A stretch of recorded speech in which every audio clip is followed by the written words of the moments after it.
प्रिय छात्रों, RBM classes पर मैं पंकज सर आपका बहुत बहुत स्वागत करता हूं। आज हम एनसीईआरटी फिजिक्स के लिए आंकिक प्रश्न का अध्ययन करेंगे और ये जो आंकिक प्रश्न है ये बेसिक रहेगा। बेसिक का ये मतलब है कि जो छोटी छोटी चीज़ें हैं आज हम उनको बताएंगे और इसके बाद जब आप लोग ये पूरा अध्ययन कर लेंगे तब हम किताब के जितने भी एक्सरसाइज हैं, मतलब एनसीईआरटी बुक का जो एक्सरसाइज है उन सब का अध्ययन हम करवा देंगे। न्यूमेरिकल भी करवाएंगे और प्रश्नोत्तर जो है क्वेश्चन आंसर उसका भी अध्ययन हम लोग करेंगे। तो आज हम आंकिक प्रश्न का बेसिक अध्ययन करेंगे। कुछ बेसिक चीज़ें होती हैं आंकिक प्रश्न करने के लिए, वही नहीं मालूम होता है तब न्यूमेरिकल कठिन लगने लगता है। तो आज हम पहले उसको ख़त्म कर देते हैं, उसके बाद हम प्रश्नोत्तर पर यानी कि बुक का जो न्यूमेरिकल है और जो एक्सरसाइज है उसका अध्ययन हम करेंगे। उसके बाद जब पेपर नज़दीक आ जाएगा तो जो विद्या क्वेश्चन बैंक होता है उसमें जितने भी न्यूमेरिकल रहेंगे उन सब का अध्ययन हम लोग कर लेंगे और उसके बाद जो भी इम्पोर्टेंट टॉपिक होगा उन सब का भी अध्ययन हम एग्ज़ाम टाइम में कर लेंगे। जब पेपर नज़दीक आ जाएगा, 1 महीना या 10-15 दिन जब बचेगा तब हम लोग उसका अध्ययन करेंगे।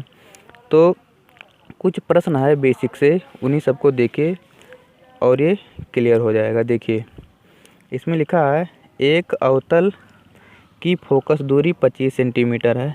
अवतल दर्पण है यहाँ पर। एक अवतल दर्पण की फोकस दूरी 25 सेंटीमीटर है। मतलब कोई अवतल दर्पण है जो इधर से बनता है ना। एक अवतल दर्पण की फोकस दूरी 25 है। ये वाला अवतल दर्पण है, देखिए ये अवतल दर्पण है ना, तो इसकी फोकस दूरी 25 सेंटीमीटर, मतलब ये की दूरी यहाँ तक की दूरी कितना दे रहा है 25। तो दर्पण से 20 सेंटीमीटर दूर रखी वस्तु के प्रतिबिंब की स्थिति एवं प्रकृति ज्ञात कीजिए। देखिए दर्पण से 20 सेंटीमीटर दूर एक वस्तु रखी गई है। वस्तु दर्पण के सामने रखी जाएगी, हमेशा आगे रखी जाएगी ना कि पीछे रखी जाएगी। इसमें देख लीजिए वस्तु हमेशा दर्पण के यहाँ सामने रखी जाएगी, यहाँ पीछे कभी नहीं रखा जाएगा। पीछे रखेंगे तो प्रतिबिंब कैसे बनेगा? पीछे कलई किया हुआ है। क्या कभी शीशा पीछे से देखते हो? पीछे से तो कोई नहीं देखता है। तो जब पीछे से शीशा नहीं देखा जाता है, चेहरा जो देखते हैं, जो देख करके स्कूल में पढ़ने आते हो वही वाला, उसको पीछे से नहीं देखते हैं ना, आगे से तो देखते हैं। तो आगे से हमेशा वस्तु कहाँ रखा जाएगा? आगे ही रखा जाएगा, दर्पण के आगे, यहाँ सामने। तो यहाँ से देखिए एक चीज़ स्पष्ट कर लीजिए, जो वस्तु की दूरी होगी वो हमेशा सामने होगी और जो सामने की दूरी होती है वो किस में ली जाती है? ऋण में, माइनस में। दर्पण के सामने जितनी भी दूरियां रहेंगी वो ऋण में होती हैं, माइनस में होती हैं, और दर्पण के पीछे जितनी दूरियां होंगी वो सब धन में होती हैं, प्लस में होती हैं। तो वस्तु की दूरी u होती है, वस्तु की दूरी को u से प्रदर्शित करते हैं और ये हमेशा माइनस में होगी, चाहे अवतल हो, चाहे उत्तल हो, चाहे दर्पण हो, चाहे लेंस हो। u का मान हमेशा क्या होगा? माइनस में होगा। लेकिन फोकस दूरी जो होती है वो अवतल की तो इधर होती है और उत्तल की पीछे होती है। यानी कि अवतल दर्पण की फोकस दूरी ऋण में होती है और उत्तल दर्पण की फोकस दूरी धन में होती है। और प्रतिबिंब की दूरी कैसे पता चलेगा? वो v का मान होता है। प्रतिबिंब की दूरी को v से प्रदर्शित करते हैं। ये v, यू भी वाला भी v से प्रदर्शित करते हैं। तो ये v का मान या तो अगर देखिए u, v और f तीनों चीज़ तो होता है, या तो u रहेगा, या तो b रहेगा, या तो f रहेगा। इन तीनों में से कोई दो दिया रहेगा और एक पूछेगा, और सबका इस तरीके से प्रश्न सेट रहेगा कि उसका जो चिन्ह है हम लोग पता कर ले जाएंगे। वो प्रश्न में कहीं ना कहीं कुछ ऐसा दे रहेगा कि हम उससे उसका चिन्ह पता कर लें, और चिन्ह सहित ही हमें फार्मूले में रखना है, नहीं तो आंसर नहीं आएगा। तो प्रश्न फिर से देखिए, इसको क्या लिखा है? एक अवतल दर्पण की फोकस दूरी 25 सेंटीमीटर। फोकस दूरी 25 मतलब ये एफ का मान है। एफ बराबर कितना दिया है? -25। तो यहाँ से इसका हम सॉल्व करते हैं। रुक जाइए, नीले पेन से करते हैं, 1 सेकंड। एफ बराबर कितना रहेगा? -25 सेंटीमीटर। cm माने सेंटीमीटर। लिखा है दर्पण से 20 सेंटीमीटर दूर रखी वस्तु, मतलब ये दर्पण है, इससे 20 सेंटीमीटर यहाँ कहीं दूरी पर कोई वस्तु रखी गई है और वो u का मान होता है। तो u बराबर कितना है -20 सेंटीमीटर। हमेशा माइनस में होगा u का मान। फिर लिखा है वस्तु के प्रतिबिंब की स्थिति माने कहाँ बना है, प्रकृति माने आभासी है कि वास्तविक। अब ये कैसे पता चलेगा, स्थिति तो पता चल जाएगा कहाँ बना है, आगे कि पीछे बना है, लेकिन जो प्रकृति है वो कैसे पता चलेगा। देखिए अगर b का मान धन में आया, b का मान अवतल दर्पण तो है, अगर b का मान धन में आया इसका मतलब पीछे बना है, धन का मतलब पीछे तो, और जब पीछे अवतल दर्पण में केवल एक स्थिति में बनता है, जब वस्तु ध्रुव और मुख्य फोकस के बीच में रखी होती है। तो अगर जो v का मान है वो धन में आया तो प्रतिबिंब आभासी बनेगा, पीछे रहेगा तो आभासी बनता है अवतल दर्पण में। और अगर v का मान ऋण में आया तो वो वास्तविक होता है। तो अभी यहाँ से b का मान निकाल लेते हैं, और जो b का मान आएगा उसी से पता चल जाएगा कि प्रतिबिंब आभासी है कि वास्तविक है। तो v का मान निकालना है, b इज क्वेश्चन मार्क। तो इसके लिए जो फार्मूला है वो तो याद ही होगा, कितना होता है 1/f बराबर 1/u प्लस 1/b, ये फार्मूला है इसके लिए। अच्छा अब यहाँ पर हम मान रखेंगे और इसको सॉल्व करेंगे। देखिए f का मान दिया है तो 1/f ऐसे रहेगा, सॉरी f का मान 25 दिया है ना, तो यहाँ पर 25 रखना है, 25 हो गया ये, बराबर 1/u का मान कितना दिया है -25 है, और ये भी -20 है, प्लस 1/b। अब यहाँ देखिए, यहाँ मेन है, इम्पॉर्टेंट है, यही बच्चे गलती करते हैं, फिर आंसर नहीं आता है और परेशान होते हैं। देखिए हमें इसी का तो मान निकालना है, जिसका मान निकालना है उसे अकेला छोड़ देते हैं। अकेला छोड़ने का क्या मतलब हुआ, अकेला छोड़ने का ये मतलब हुआ कि उसके बगल में जो संख्या है उसको पक्षांतर कर देते हैं, बराबर के उस पार कर देते हैं। और जब बराबर के उस पार करते हैं तो चिन्ह में परिवर्तन आता है। चिन्ह अगर धन रहेगा तो ऋण हो जाता है, ऋण रहेगा तो धन हो जाएगा। तो देखिए इसमें यहाँ चिन्ह भी हम दो प्रकार से देख सकते हैं। देखिए यहाँ तो लगा है, इसको हम यहाँ भी कर सकते हैं और यहाँ भी कर सकते हैं।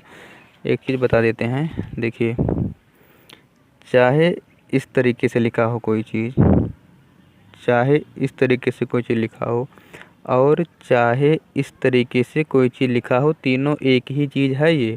चाहे x के आगे लिखा हो, चाहे जो बटा है इसके सामने लिखा हो, चाहे जो नीचे लिखा है शब्द उसके सामने लिखा हो, तीनों का मतलब एक ही है। अगर यहाँ चिन्ह लगा है तो यहाँ कर सकते हो, अगर यहाँ लगा है तो यहाँ कर सकते हो, अगर यहाँ लगा है तो यहाँ कर सकते हो, चाहे जहाँ चाहो वहाँ कर सकते हो, ये तीनों एक ही चीज़ है। तो देखिए इसे यहाँ तो लगा है, हम इसे यहाँ कर सकते हैं, इसे ऊपर भी कर सकते हो, कोई परिवर्तन नहीं आएगा।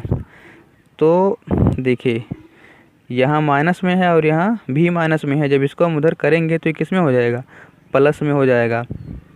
तो देखिए इसको हम उधर करते हैं, ये प्लस में हो जाए, ये 1/-25 और ये हो गया प्लस में 1/20 बराबर 1/b, ये प्लस में हो गया। अब देखिए इसको, ये भिन्न का जोड़ है, भिन्न के जोड़ में, इधर वाला भिन्न का जोड़ है ना, भिन्न के जोड़ में जब हर बराबर नहीं होता है तो हम तिरछा गुणा करते हैं या तो एलसीएम निकाल लेते हैं। तो या तो तिरछा गुणा या तो एलसीएम निकालते हैं। उसके बाद एक चीज़ और सोचते हैं कि हम इसमें किसका गुणा कर दें। देखिए वही एलसीएम ही होता है, मतलब तो एलसीएम ही कहलाएगा कि 20 में किससे गुणा कर दें कि इसके बराबर पहुंच जाए, और 25 में किससे गुणा कर दें कि इसके बराबर पहुंच जाए, तो एलसीएम ही होता है। तो 20 और 25 का एलसीएम 100 होता है, 25 चौका 100 और 20 पंचे 100। एलसीएम निकालना आता होगा। अगर एलसीएम ना निकालना चाहो तो तिरछा गुणा कर लो, इसका इससे कर लो और इसका इससे, लेकिन ये वाला लंबा हो जाता है तिरछा गुणा वाला। तो पहले तिरछा गुणा करके बता देते हैं, उसके बाद हम एलसीएम वाला भी बताते हैं, क्योंकि बेसिक है, इसमें डिटेल से ही बताएंगे। देखिए इसका गुणा इससे करते हैं, इसका गुणा इससे करते हैं, तो 20 का 1 से करेंगे, 20 से कम ये 20 हो जाएगा, और 25 का 1 से यहाँ माइनस है और यहाँ प्लस 1 है, तो ये -25 हो जाएगा, प्लस माइनस होता है। और ये 25 दूना 50 माइनस आएगा 50 और 1 की 0 500 हो जाएगा। 25 दूनी 50 और 1 की 0 500 हो जाएगा बराबर 1/b।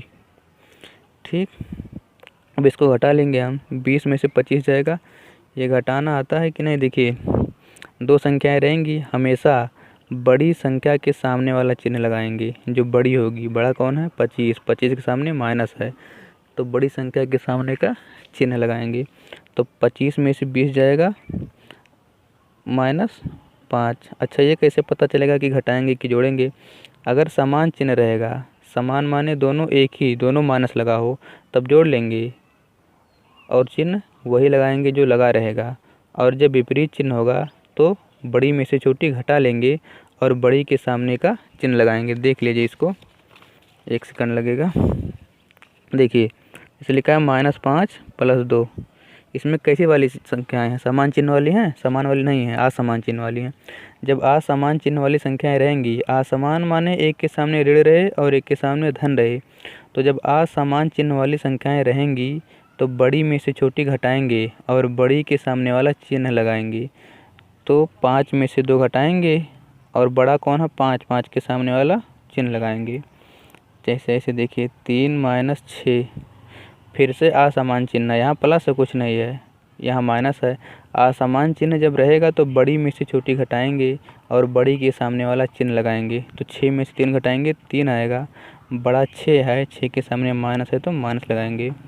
और समान चिन्ह वाली जैसे -2 और -5, ये समान चिन्ह वाली संख्याएं हैं। जो समान चिन्ह वाली संख्याएं होती हैं उन्हें जोड़ लेते हैं और वही चिन्ह लगाते हैं जो लगा रहता है। तो इन्हें जोड़ लेंगे, 5 और 2 7, जो लगा रहता है वही चिन्ह लगाते हैं। क्या लगा है माइनस, तो यहाँ पर माइनस लगा देंगे।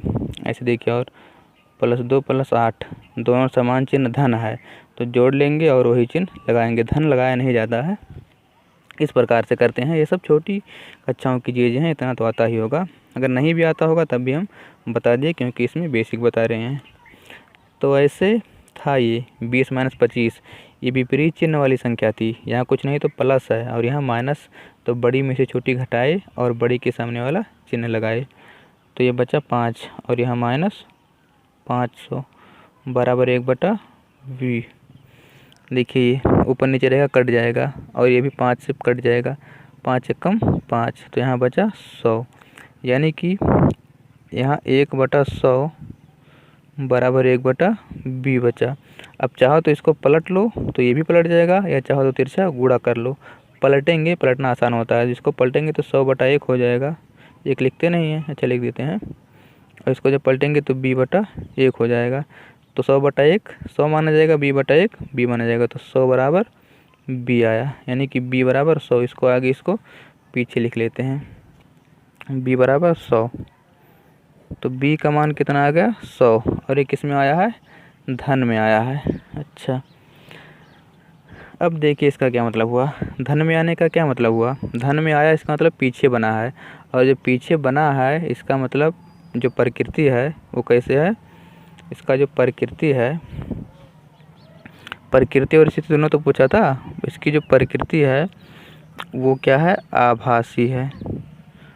प्रकृति और स्थिति पूछा था, प्रकृति तो आभासी है और स्थिति का मतलब है दर्पण के आगे के पीछे। तो दर्पण के पीछे कितनी दूरी पर 100 सेंटीमीटर दूरी पर बना है। ये 100 सेंटीमीटर है, दर्पण के पीछे बना है क्योंकि धन में आया है। अब देखिए ये जो स्थिति है ये वही स्थिति आ गई छठवीं वाली, जो मुख्य फोकस और ध्रुव के बीच में रखा है। ये कैसे पता चला क्वेश्चन में, देखिए इसमें देखिए जो u का मान है वो f से कम है, मतलब फोकस दूरी से कम ही वस्तु की दूरी है, यानी कि फोकस के अंदर ही वस्तु रखी गई है। फोकस 25 है और वस्तु 20 है, जब वस्तु फोकस के अंदर ही रखी गई है तो वही छठवीं स्थिति हुई ना, इसलिए क्या हुआ ये आभासी प्रतिबिंब हुआ। और आभासी रहेगा तो सीधा और दर्पण के पीछे रहेगा। तो इस प्रकार से इसका आंसर हो गया। उसके बाद अब अगला वाला क्वेश्चन देखिए, इसमें लिखा है दूसरा वाला, एक अवतल दर्पण से 20 सेंटीमीटर दूरी पर रखी वस्तु का वास्तविक प्रतिबिंब 30 सेंटीमीटर दूर बनता है। ध्यान से समझिए, एक अवतल दर्पण है, इसकी फोकस दूरी ऋण में आएगी। दर्पण की फोकस दूरी ही पूछा है, आंसर हमें किस में लाना है, ऋण में लाना है। तो ऋण में देख लाना है। अब देखिए इसको, एक अवतल दर्पण से 20 सेंटीमीटर दूरी पर रखी वस्तु का वास्तविक प्रतिबिंब, मतलब वस्तु जो है 20 सेंटीमीटर दूरी पर रखा है, लेकिन इसका प्रतिबिंब बनता है 30 सेंटीमीटर दूरी पर। पहले इसको u लिख देते हैं हम, u का मान इसमें जो है आपकी दूसरा है, दिखाई नहीं पड़ रहा है शायद, यहाँ से दूसरा। ठीक, तो u का जो मान है वो कितना है, -20 सेंटीमीटर। ठीक, u का मान हमेशा माइनस होगा, चाहे वो अवतल दर्पण हो चाहे वो उत्तल दर्पण हो। अब देखिए ये तो प्रतिबिंब लिखा है, बस फिर सुनिए, एक अवतल दर्पण से 20 सेंटीमीटर दूरी पर रखी वस्तु का वास्तविक प्रतिबिंब, ये प्रतिबिंब की दूरी है, कितना दूरी पर बनता है, 30 सेंटीमीटर की दूरी पर। ये तो मालूम हो गया कि ये b का मान है और वो 30 है, लेकिन ये कैसे मालूम होगा कि वो धन में है कि वो ऋण में होगा। उसके लिए ये देखिए दिखा है वास्तविक, अगर अवतल दर्पण में वास्तविक प्रतिबिंब बना तो आगे बना है कि पीछे बना है, वास्तविक अवतल में आगे बनता है, दर्पण के आगे बनता है तब वास्तविक माना जाता है। चित्र में देखिए इधर आगे बनता है तब तो वास्तविक माना जाता है, पीछे वाला तो आभासी माना जाता है और सीधा माना जाता है। तो यानी कि प्रतिबिंब आगे बना है और आगे की दूरी किस में होती है, ऋण में, यानी कि जो b का मान है वो -30 है। तो यहाँ पर b बराबर -30 सेंटीमीटर। तो u और b यही दो दिया था और f पूछा है फोकस दूरी, तो यह भी क्वेश्चन मार्क, माइनस नहीं रहेगा, ये क्वेश्चन मार्क है। अब उसी सूत्र पर रख करके इसको सॉल्व कर लेते हैं। तो देखिए कितना हो जाएगा, ये 1/f बराबर 1/u प्लस 1/v। f का मान निकालना है तो 1/f ऐसे रहेगा, 1/u का मान कितना है, -20 प्लस 1/v का मान कितना है, -30। ठीक, तो तिरछा गुणा करेंगे, हर बराबर है नहीं, तो 1/f बराबर 30 से करना -30 और 20 से करना -20, माइनस माइनस प्लस हो जाएगा, जब नीचे का गुणा नीचे ही करते हैं, 20 तिहाई 600 हो जाएगा, 2 तिहाई 6 और 2 जीरो माइनस में हो जाएगा। तो 1/f बराबर, ये प्लस हो गया, माइनस माइनस प्लस हो गया ना, ये माइनस माइनस प्लस, 20 30 50 समान चिन्ह वाली संख्याएं इसलिए जुड़ जाएंगी, ये 50 हो जाएगा और ये कितना हो जाएगा, बटा 600 हो जाएगा। 1 जीरो से 1 जीरो कट जाएगा और 5 से कटेगा 60, 12 5 60 होता है, तो जब काटेंगे तो 5 से कम 5 और यहाँ 12 आ जाएगा, -1 बचा है ना यहाँ पर माइनस के सामने वाला, तो यहाँ लिख देते हैं 1, यहाँ से लिखते हैं 1/f बराबर कितना आया है, -1/12। इसको पलट लेंगे तो f बराबर -12 सेंटीमीटर, ये क्या हो गया, आंसर हो गया। यानी कि उस अवतल दर्पण की फोकस दूरी -12 सेंटीमीटर थी। देखिए माइनस में आया ना, क्योंकि वो अवतल दर्पण था इसलिए माइनस में आया, और इसमें कुछ पूछा नहीं था, उसमें पूछेगा भी नहीं, क्योंकि फोकस दूरी के लिए प्रतिबिंब की प्रकृति थोड़ी का ना पूछेगा। जब b का मान निकालना होता तब प्रतिबिंब की प्रकृति और स्थिति पूछता। तो इस प्रकार से ये 2 क्वेश्चन हो गए। उसके बाद हम तीसरे का अध्ययन करेंगे। ये वाला अगर नहीं आता है तो इसको कमेंट करके बता देना कि तिरछा गुणा वाला ज़्यादा अच्छा लगता है कि जो एलसीएम निकालते हैं वो ज़्यादा अच्छा लगता है। ये वाला थोड़ा सा बड़ा हो जाता है, अगर एलसीएम निकाल करके करते तो थोड़ा सा छोटा होता है, लेकिन ये सिंपल होता है इसलिए ऐसे करना। तो उसके बाद अब हम तीसरा वाला अध्ययन करते हैं। तीसरा, एक सेकंड रुकिए, बस देखिए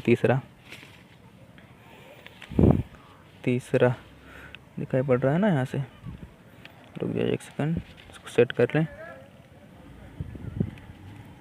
ये देखिए तीसरा यहाँ से लिख दिए। अब प्रश्न को पढ़ते हैं ध्यान से।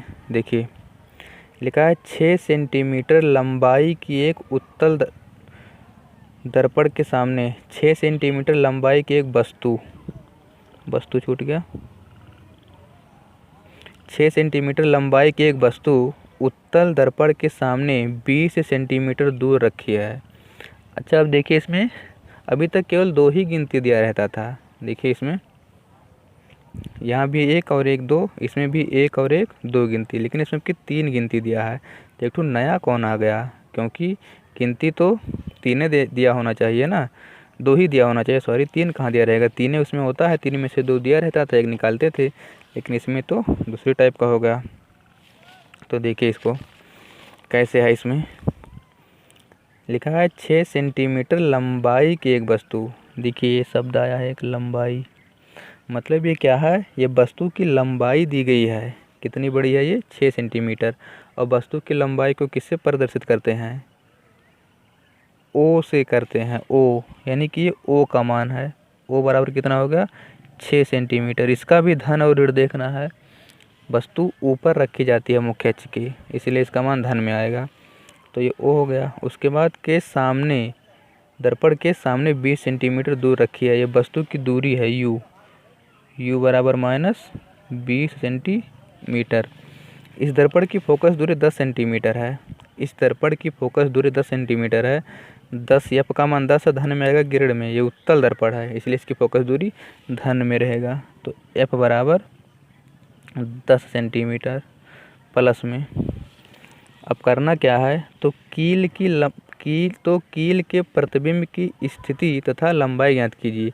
ये जो 6 सेंटीमीटर का कील रखा गया था, इसकी हमें लंबाई भी बताना है। इसका जो प्रतिबिंब बना है, दर्पण के सामने रखा गया था, वो कितना बड़ा बना है वो भी बताना है, और उसके बाद कहाँ बना है, प्रतिबिंब की स्थिति मतलब कहाँ बना है ये भी बताना है हमें। तो देखिए इसका मतलब प्रतिबिंब की लंबाई का मतलब आई हमें निकालना है। क्या निकालना है, आई माने यही तो इमेज होता है, आई निकालना है। और आई तब निकलेगा जब हमें बी मालूम होगा।